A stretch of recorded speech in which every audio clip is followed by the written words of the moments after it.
Assalamualaikum. Penilaian apa yang kita patut buat bila kita nampak anak kita berbeza daripada anak orang lain? Okey. So hari ni Kak Vi akan share apa yang patut kita buat lah. Okay, sebab semalam Kak Vi ada new case and dia kata dia tak pernah tahu pun apa yang Kak Vi cadangkan. Okey, so Kak Vi rasa Kak Vi nak share dekat you all apa yang sepatutnya kita buat bila kita nampak anak kita tu lain daripada anak orang lain. Okey.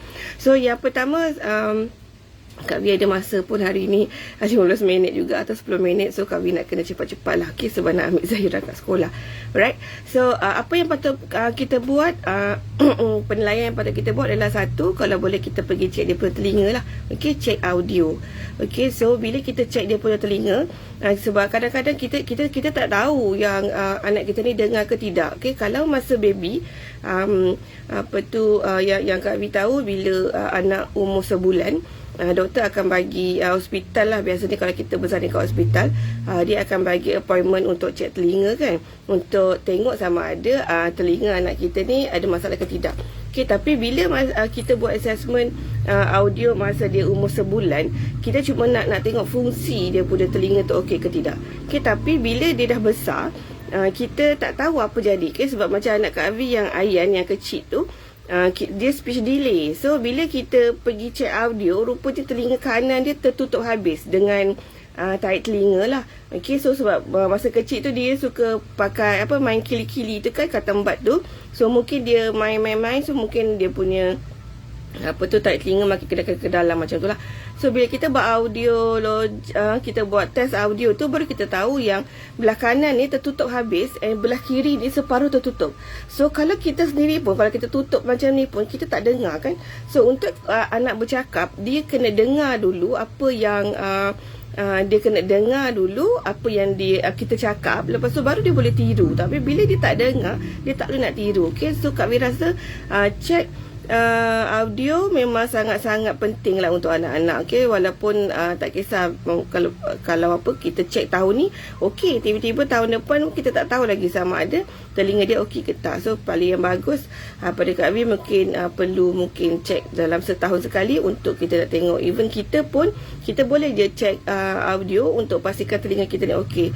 Okay, sebab macam Kak Vi pun ada cek, memang dia kata sekarang pendengaran dah agak kurang sikit. Macam suami Kak Vi pun memang berkurangan sebab dia kerja kilang dan mesin dia kuat. So memang kilang lama dia memang ada buat selalu lah cek telinga. So cek telinga ni kadang-kadang kita tak tahu pun benda tu penting, tapi benda tu sangat penting. Alright. So yang kedua, cek apa yang perlu untuk anak-anak macam ni. Kita kena cek penilaian perkembangan dia. Okay, kita nak kena tengok.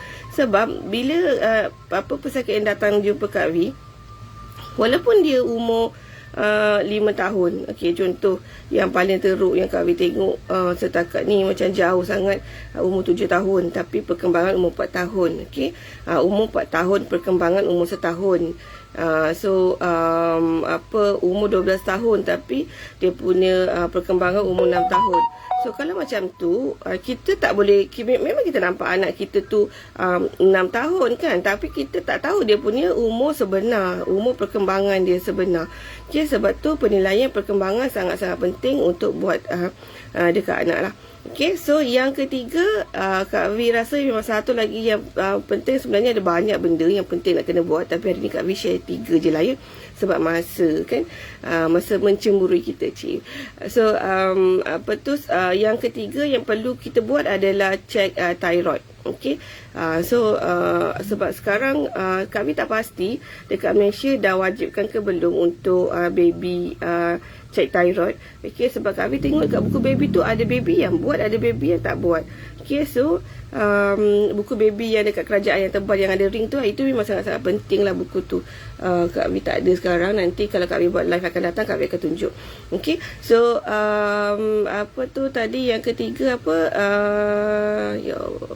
thyroid. Okay, cek thyroid. Sebab apa? Bila anak ada masalah thyroid, dia punya perkembangan akan stuck kat situ. Okay, sebab Kak Vi pernah ada kes yang dekat Bandar Penawar, masa Kak Vi kerja kat Bandar Penawar dulu. Tak silap Kak Vi, doktor refer masa umur dia 3 bulan ke berapa bulan macam tu lah. Tapi macam dah beberapa bulan datang jumpa Kak Vi, tapi Kak Vi tak nampak dia punya perkembangan dia. Perkembangan dia macam kepala masih tak kuat, lepas tu masih tak berguling lagi. And kita dah buat macam-macam tapi dia punya perkembangan tu tak naik. So apa yang Kak Vi buat, Kak Vi cadangkan dekat doktor buat check thyroid lah. Okay, so bila kita check thyroid, rupanya dia ada masalah thyroid. Okay, masalah thyroid dia sama ada terlalu kurang hormon ataupun terlebih hormon. Okay, so kalau ada masalah thyroid, memang kena jumpa pakar kanak-kanak lah. Okay, pakar kanak-kanak akan uruskan dia punya masalah thyroid supaya bila masalah thyroid dia tak ada, perkembangan dia biasanya akan improve. So sebab tu penting untuk kita check thyroid ni sama ada anak kita normal ke tidak, untuk pastikan dia tak ada slow learner lah. Okay, sebab kalau ada thyroid, dia punya perkembangan lambat, dia akan jadi slow learner. So kita nak prevent benda tu yang kita kena check awal-awal. So kalau anak kita memang tak ada masalah thyroid, biasanya anak kita punya speed untuk perkembangan tu akan laju sebenarnya. Okay, so kalau macam dia punya perkembangan ada lambat, maksudnya dia adalah apa-apa yang dia ada masalah. So kita perlu buat pemeriksaan lanjut. Okay, so 3 yang hari ni Kak Vi share. Okay, yang pertama tadi cek telinga. Okay, untuk tengok kemahiran telinga anak sama ada berfungsi ke tak. Yang ini secara fizikal lah. Untuk sensori dia ada juga kemahiran pendengaran sensori, yang itu lain pula. Maksudnya telinga dia function, physically dia okay, tapi